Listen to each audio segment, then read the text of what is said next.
Are people afraid of you, Beth? Uh-huh. Who's afraid of you, Beth? John. Your brother. And what is your brother, why is your brother afraid of you? Because I hurt him so much. Mm-hmm. Okay. And what, at nighttime, what do your parents do to your door? Lock it shut. Why do they lock it shut? Because they don't want me to hurt John. Right. And they're kind of afraid of hurting John? Of you hurting John? Mm-hmm. Okay. Are they afraid that you might hurt them? Yep. Would you, Beth? Mm-hmm. When would you do it? Nighttime. Okay. Why would you do nighttime? Because I don't like them seeing me do it. But they can feel me do it. Mm-hmm. And what would you do to him, Beth? Stab him. Okay. What would you stab him with? A knife. The program you are about to see was compiled from the actual therapy tapes of Dr. Ken McGidd, a clinical psychologist specializing in the treatment of severely abused children. Children so traumatized in the first years of life that they do not bond with other people.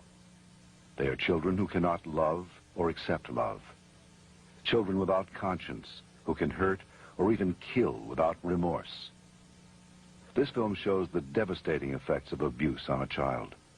It also shows that victims can be helped. It is the story of a 6.5-year-old girl named Beth. Do you ever stick pins in people? Mm-hmm. Who? My brother.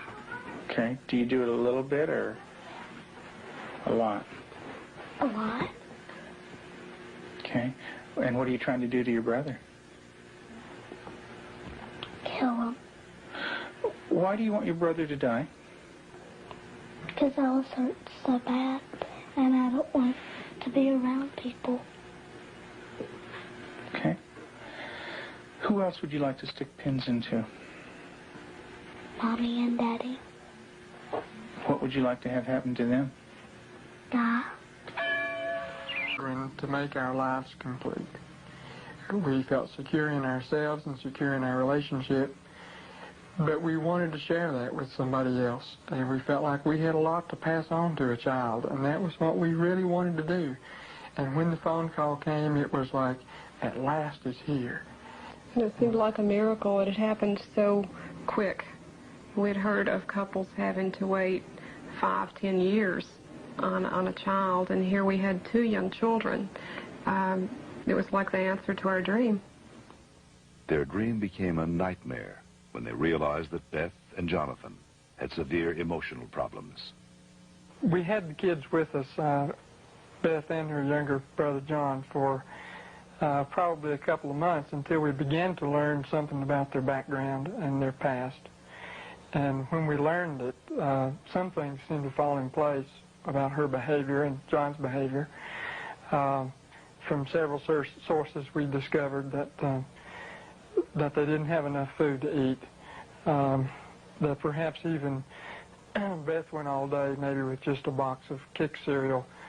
John himself was found in a bassinet with little patches of urine all over it and a dirty diaper and a couple of bottles at his feet that had curdled milk, and the back of his head was completely flat. The front of his head had bulged out, and at 7 months he couldn't raise his head, couldn't roll over. He was just had no stimulation, and we think perhaps that had happened to Beth, and it wasn't very long until she began showing some signs of perhaps even some abuse. There was a nightmare that she had, and the nightmare was about a man who was falling on her and hurting her with a part of himself. Tell me about your birth father. What was that nightmare like? When he touched my vaginas. Okay. Until it bled. Hurt it a lot until it bled. And wouldn't feed me a lot. He'd hit on me. Wouldn't be very nice to me. Segue e curte o canal.